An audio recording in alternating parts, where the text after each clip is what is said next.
Welcome once again to our Indicator Homeopathic Medicine series. Hope you all are doing very well. Again we are here with another symptom. तो आज का हमारा जो topic है उसके कुछ हम कॉजेशन के बारे में बात करेंगे और साथ ही साथ कुछ इंडिकेटर होम्योपैथिक मेडिसिन के बारे में बात करेंगे। किसी भी डायग्नोसिस हो या किसी भी सिम्टम हो उसका कॉजेशन जानना बहुत ज़रूरी है। एक बार अगर आप कॉजेशन जान लोगे तो आपको एक कॉन्फिडेंस डेवलप हो जाएगा खुद में कि that you know that condition very better.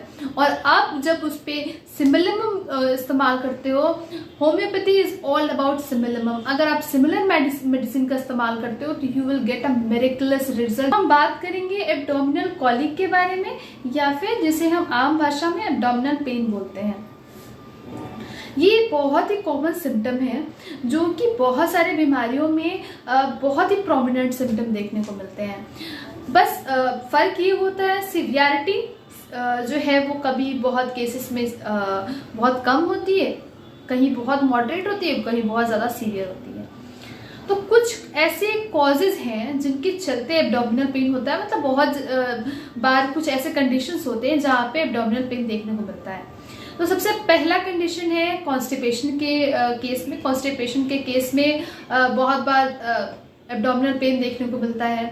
Then cases में अगर आपको फूड पॉइजनिंग हुई हो या फिर गैस्ट्रिक ट्रबल है तो उस दौरान भी आपको एब्डोमिनल पेन देखने को मिलेगा।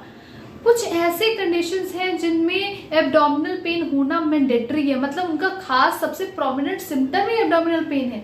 जैसे कि अगर रीनल स्टोन हुआ, अपेंडिसाइटिस हुआ, गॉल ब्लैडर स्टोन हुआ, आईबीएस हुआ, कोलाइटिस हुआ, इन सब केसेस में एंडोमेट्रियोसिस इन्फेक्ट हुआ, तो इन सब केसेस में एब्डोमिनल पेन जो है वो आपको दिखता ही दिखता है। जानते हैं कि हमारे एब्डोमेन को 9 हिस्से में बांटा गया है। इस 9 हिस्से की होम्योपैथी में अलग अलग दवाएं हैं। तो आइए बात करते हैं हम सबसे पहले सिम्टम के बारे में कि अगर पेन हाइपोकॉन्ड्रिक रीजन में है, अगर पेन जो है वो एब्डोमेन के right side of the hypochondriac region में है तो उस दौरान हम फास्फोरस का इस्तेमाल कर सकते हैं। अगर पेन हाइपोगैस्ट्रिक रीजन में है और वो राइट से लेके लेफ्ट तक मूव कर रहा है तो उस दौरान एक बहुत ही अच्छी मेडिसिन आती है दैट इज जिनसिंग, उसका इस्तेमाल हम कर सकते हैं। अगर पेन इलियोसिकल रीजन में है और ध्यान देना है कि इलियोसिकल रीजन में होगा और वो अगर टर्न करेगा राइट साइड में तो पेन इंक्रीज होगा, तो उस दौरान हम अमोन कार्ब का इस्तेमाल कर सकते हैं।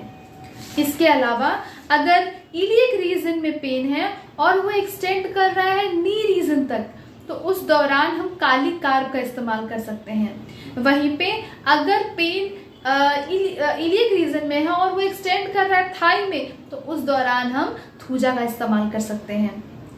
अगर बात करें इंग्वाइनल रीजन की तो अगर इंग्वाइनल रीजन में लेफ्ट से लेके राइट तक पेन अगर ट्रैवल कर रहा है तो उस दौरान हम लेकेसिस अपने प्रिस्क्रिप्शन में अगर बात करें एब्डोमेन फुलनेस की तो पेशेंट को सेंसेशन होगा कि उसका पेट भरा हुआ है। इस दौरान कौन कौन सी होम्योपैथिक मेडिसिन का इस्तेमाल कर सकते हैं? तो सबसे पहला कंडीशन आता है कि अगर पेशेंट कॉफी पी रहा है और उसके दौरान उसको ऐसा लग रहा है कि पेट उसका भरा भरा फील हो रहा है तो उस दौरान हम कैंथेरिस का इस्तेमाल कर सकते हैं। नेक्स्ट कंडीशन आता है कि डायरिया के साथ फुलनेस ऑफ एब्डोमेन दिख रहा है तो उस कंडीशन में हम नेट्रम सल्फ का इस्तेमाल कर सकते हैं। अगर हल्का सा भी खाना खाने के बाद अगर पेट पूरा भरा हुआ लग रहा है तो उस कंडीशन में हम चाइना का इस्तेमाल कर सकते हैं। जबकि अगर हम खाने को देखते ही अगर मेरा पेट भरा भरा फील हो रहा है तो उस कंडीशन में हम सल्फर का इस्तेमाल कर सकते हैं। Hope this gonna help you and for more such videos stay connected with Medex. We are all here to help you and thanks for watching.